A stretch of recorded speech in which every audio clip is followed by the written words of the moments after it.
This is where the Killzone series started. Killzone 1 was released back in 2004 for the PlayStation 2. Developed by Guerrilla Games, it is one of the most popular games on the console, and for good reason. The game offers a unique and immersive experience that keeps players engaged from start to finish. One of the standout features of Killzone is its storyline. Set in the distant future, the game takes place during a period of conflict between the Helghast Empire and the ISA. Players take on the role of several different characters, each with their own motivations and backstories, as they fight their way through a series of missions and battles in the ongoing war.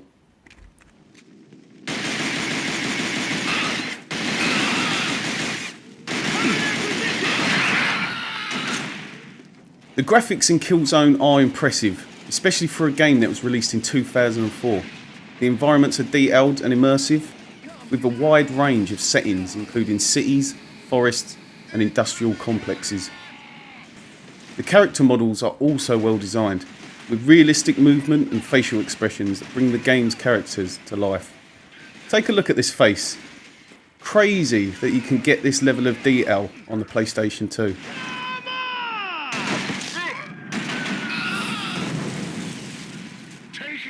The gameplay in Killzone is challenging and engaging.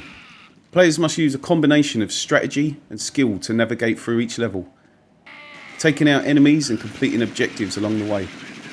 It offers a wide range of weapons and equipment, each with its own strengths and weaknesses, giving players the ability to customise their playstyle to suit their preferences. I never played this back during its release, but I was a massive fan of Killzone 2 and 3 on the PlayStation 3. It's interesting to see its roots and where the series started.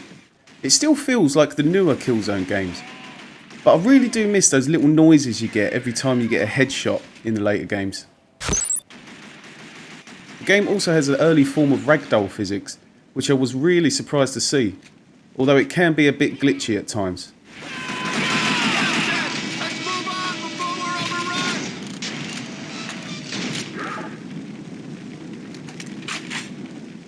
I did suffer from freezing, mainly when something big was about to happen, like an explosion, or when walking into a new area. This could have been my fault, maybe it was the emulation I was using, it's hard to tell. Hopefully this is not a case on a real copy of the game, as the constant freezing was kind of annoying. Move up!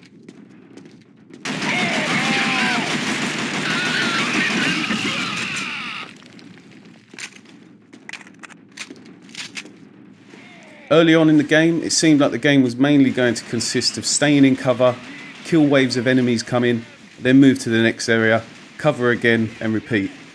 But the game is a lot more open and hectic than it seems from the early missions.